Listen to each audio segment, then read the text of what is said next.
کیا اقبال آج مبلغ بن کے پوری دنیا کو بتا رہا ہے کہ آ حضور کی چوکھٹ پہ آ، تجھے خود شناسی کا نور ملے، تجھے من کی آگ ہی ملے، کانپتا ہے دل تیرا اندیشہ طوفان سے کیا، نا خدا تو، بحر تو، کشتی بھی تو، ساحل بھی تو، دیکھ آ کر کوچائے چاکے گرے میں کبھی، کیس تو، لیلا بھی تو، صحرا بھی تو، محمل بھی تو، وائے ناکامی کہ تو محتاج ساکی ہو گیا، میں بھی تو، مینا بھی تو، مستی بھی تو، حاصل بھی تو، آہ کس کی جستجو آوارہ رکھتی ہے تجھے، راہ تو، رہ رو بھی تو، رہبر بھی تو، منزل بھی تو، بے خبر تو، جوہر آئینہ ایام ہے، تو زمانے میں خدا کا آخری پیغام ہے۔ اب اس کو بتایا تو خلیفۃ اللہ علی الارض ہے، زمین پر اللہ کا خلیفہ ہے، تیرے دم سے دنیا کا چراغاں ہے، تو اس کائنات کا مقصود ہے، گرد تو گردد حریم کائنات، کائنات کا حرم تیرے گرد گھوم رہا ہے، انسان کو شعور ذات ملا تو اس چوکھٹ سے نصیب ہوا، اور اگر یہ در نہ ملتا تو یہ آج بھی ظلمت کا مارا ہوا ہوتا۔ اپنی ہمسائیگی میں آپ دیکھ سکتے ہیں پی ایچ ڈی ڈاکٹر ہے اور بت کے آگے ہاتھ جوڑے کھڑا ہے، اتنی بھاری بھرکم ڈگری، اتنا بڑا اعزاز، علم کا کو ہمالیہ، لیکن بت کے آگے ہاتھ جوڑے کھڑا ہے۔ اس کی عقل و بینش، اس کا فہم و ادراک اسے نہیں بتا رہا کہ جو بدن پہ بیٹھی مکھی نہ اڑا سکے میری ضروریات کا کفیل کیسے ہو سکتا ہے،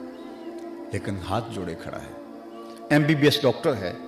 اور گائے کے پیشاب کو چسکیاں لے لے کے پی رہا ہے، اس کی طب نے کچھ نہیں بتایا، اس کی طبع میں کوئی نفاست نہیں کہ یہ ایک جانور کا فضلہ ہے، اس سے اٹھتا ہوا تعفن اس کی طبیعت میں تقدر پیدا نہیں کرتا، لیکن وہ اس کو تبرک سمجھ رہا ہے۔ دوسری جانب آ جائیے، میں نے اپنے گاؤں کی مسجد کے واش روم میں ایک 7 سال کے بچے کو پانچے کو مل مل کے دھوتے ہوئے دیکھا، تو میں نے جھڑکنے کے لہجے میں کہا تم نے اتنا زیادہ پانی کھول رکھا ہے؟ تو لجاجت بھرے لہجے میں مجھے جواب دیتا ہے، حضرت میں گلی سے گزر رہا تھا، کسی جانور کے پیشاب کا چھینٹا میرے پانچے پہ گر گیا اور میں سکول جا رہا ہوں۔ وہ درس نظامی کا فاضل نہیں تھا کہ نجاست غلیظہ و خفیفہ کے حکام اس نے پڑھے ہوں، وہ پہلی کلاس کا، دوسری کلاس کا 7-8 سال کا ایک بچہ تھا۔ میں سوچ میں ڈوب گیا کہ اس ڈاکٹر کو تو سمجھ نہیں آئی، اور یہ 7 سال کا بچہ پانچے کے اوپر پڑے ہوئے جانور کے پیشاب کے غیر مری چینٹے کو بھی گوارا نہیں کر رہا۔ تو اندر سے آواز آئی، وہ ہے ڈاکٹر لیکن اس کے ہاتھ میں دامن میرے حضور کا نہیں، اور یہ ہے بچہ لیکن ماں نے گٹی میں پیاری مصطفیٰ کا دے دیا ہے، اس لیے تقدس اس کی روح تک اتر گیا ہے۔ تو زندگی کا سارا جمال اسی دہلیز سے ملے گا۔ پھر سید سلیم گیلانی کے شعر پہ آ جائیے، نہ خرد کی روشنی تھی نہ جنوں کی آگہی تھی، تیری رہبری سے پہلے یہ جہاں جہاں نہیں تھا۔ تو زندگی کا نور ملتا ہی اسی چوکھٹ سے ہے۔ میں یہ رحمت للعالمین کا عنوان ہے، تو حضور صرف مسلمانوں کے لیے رحمت بن کر نہیں آئے، پوری انسانیت مقروض ہے مصطفیٰ کی۔ انسانیت جس طرح پٹ رہی تھی، لٹ رہی تھی، کٹ رہی تھی، اور جس طرح ذلیل و رسوا ہو رہی تھی۔ میں زنزیبار میں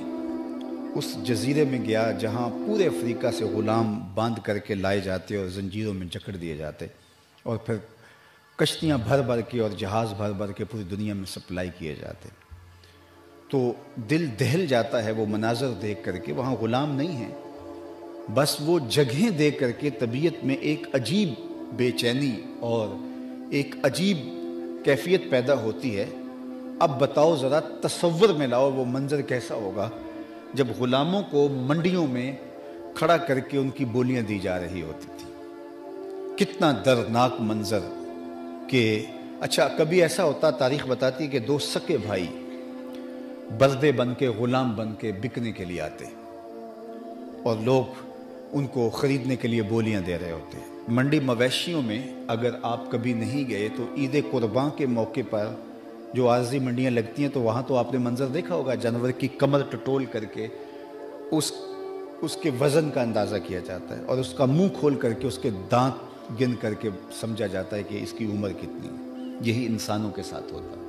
کمر پہ بوجھ ڈال کر کے اس کو چلا کے دیکھا جاتا کہ کتنا وزن اٹھا سکتا ہے، اس حساب سے اس کی بولی دے دی۔ یہ انسانوں کے ساتھ ہوتا تھا، اور یہ دنیا کی منڈیوں میں تماشے لگتے تھے کہ دو سکے بھائی بکنے کے لیے بردے بن کے، غلام بن کے آتے، ایک کو شرق کے رہنے والا خرید لیتا اور ایک کو غرب کے رہنے والا خرید لیتا، اور پھر جب دو بھائی آپس میں جدا ہو رہے ہوتے، بک کر غلام بن کے جا رہے ہوتے، اور پھر پھٹی پھٹی نظروں سے مڑ مڑ کے ایک دوسرے کو دیکھ رہے ہوتے، ذرا چشم تصور میں وہ منظر تو لائیے گا۔ ماں اور بیٹا بکنے کے لیے ایک ہی منڈی میں کھڑے ہوتے، ماں کنیز بن کے بک رہی ہوتی اور بیٹا بردہ بن کے، غلام بن کے بک رہا ہوتا۔ اب ذرا سینے میں آپ بھی دل رکھتے ہیں، وہ کیسا منظر ہوتا ہوگا کہ جب جوان بیٹے کے سامنے اس کی ماں کی بولیاں لگ رہی ہیں، اور مختلف بولیاں والے اس بیچنے والے سے کہہ رہے ہوں کہ اس کی اتنی قیمت نہیں ہے، یہ اس لائق نہیں ہے کہ اتنے پیسے دیے جائیں، اور اس کے اندر 100 عیب لگاتے ہوں کہ اس کے اندر یہ نقص ہے، اس کے اندر یہ نقص ہے، اور بیٹا سامنے مجبور ہو کے پا بجونا، ہاتھوں میں بیڑیاں ہیں، اور وہ یہ منظر اپنی آنکھوں کے ساتھ سامنے دیکھ رہا ہے کہ میری ماں کی بولیاں لگ رہی ہیں، اور ماں بیٹے کی لگتی ہوئی بولیاں سن رہی ہے۔ اور پھر جب ماں اور بیٹا دونوں بک جاتے ہیں اور ایک شہر میں جا رہا ہے اور دوسرا غلام بن کے دوسرے شہر میں جا رہا ہے، ذرا چشم تصور میں ایک لمحے کے لیے یہ منظر لائیے گا، روح کانپ اٹھتی ہے کہ ماں کیسے پلٹ پلٹ کے دیکھتی ہوگی، اور بیٹے کے دل پہ اور کلیجے پہ کیا بیتتی ہوگی کہ اس کی ماں بک کے لونڈی بن کے، کنیز بن کے جا رہی ہے، اور غلام کی کوئی حیثیت نہیں ہے۔ اقبال نے کہا تھا، غلامی کیا ہے ذوق حسن و زیبائی سے محرومی، جسے زیبا کہیں آزاد بندے ہے وہی زیبا، بھروسہ کر نہیں سکتے غلاموں کی بصیرت پر کہ دنیا میں فقط مردان حر کی آنکھ ہے بینا۔ غلام غلام ہوتا ہے، غلام آقا کا جوتا دھوپ سے اٹھا کے چھاؤں میں رکھ دیتا ہے، آقا اس پہ بھی کوڑے مارتا ہے کہ تو نے مجھے پوچھا نہیں، اذن کیوں نہیں لیا۔ پھر طلوع مہر فاراں ہوتا ہے، سہانی صبح پھوٹتی ہے۔ آپ نے علماء سے سنا کہ جو ہی حضور کی ولادت ہوئی تو سویبہ لونڈی نے جا کے ابو لہب سے کہا کہ تیرے مرحوم بھائی کے گھر بیٹا پیدا ہوئے، تو اس نے اشارہ کر کے انگلی سے کہا جا تو آزاد ہے، اور اس کے بعد اس کو اس کا جو صلہ ملا یہ ایک الگ عنوان ہے۔ لیکن میں آپ کی توجہ دلانا چاہتا ہوں کہ میرے حضور علیہ السلام نے صحن کائنات میں قدم ابھی رکھا ہے، غلامی کی زنجیریں ٹوٹنے لگی، پھر اتنے طریقے دیے غلام آزاد کرنے کے، قسم توڑ بیٹھو غلام آزاد کرو، روزہ توڑ بیٹھو غلام آزاد کرو، کفارہ زہار میں غلام آزاد کرو، کفارہ قتل میں غلام آزاد کرو، کافر غلام آزاد کرو، مسلمان غلام آزاد کرو، ترغیب دی، ویسے ترغیب دی، قربت الہی کے لیے غلام آزاد کرو۔ حضرت عثمان غنی رضی اللہ تعالیٰ عنہ روز غلام آزاد کرنے کی کوشش کرتے، نہیں تو جمعۃ المبارک کے اندر جمعہ جانے سے پہلے غلام آزاد ضرور کرتے۔ حضرت عبد الرحمن بن عوف رضی اللہ تعالیٰ عنہ صحابہ میں سب سے امیر ہیں، انہوں نے 30,000 غلام اپنی زندگی میں آزاد کیے۔ ایک ماحول بن گیا غلام آزاد کرنے کا۔ آج دنیا پہ اس شکل کی غلامی نہیں ہے، تو یہ کس کی تعلیمات کا، کس کی شریعت کے نظام کا احسان ہے انسانیت کے اوپر کہ غلامی کی زنجیریں ٹوٹ گئی؟ جواب میں آمنہ کے لال کا نام آئے گا، اور جب تک غلام موجود رہے گا، جو اپنے ساتھ سلوک کرتے ہو، اپنے آپ کے ساتھ انداز زندگی اختیار کیے ہوئے ہو، وہی غلام کے ساتھ کرو۔ ابھی آپ نے سنا کہ غلام آقا کا جوتا دھوپ سے اٹھا کے چھاؤں میں رکھ دے تو آقا اس پہ بھی ناراض ہوتا ہے۔ یہ غلام کی حیثیت اور اوقات ہے۔ اب ذرا منظر نامہ بدلا ہوا دیکھیے، حضور علیہ السلام معراج سے واپس آتے ہیں اور بلال حبشی کو بلا کے کہتے ہیں، بلال تو کون سا نیک عمل کرتا ہے؟ میں نے جنت میں تیرے قدموں کی آہٹ سنی ہے۔ کیا خیال ہے، اس ایک جملے نے دور غلامی کی ساری تھکن اتار نہیں دی ہوگی؟ تبھی تو اقبال نے کہا تھا، تیری غلامی پہ نثار ہزار، تیری غلامی پہ قرباں ہزار آزادی۔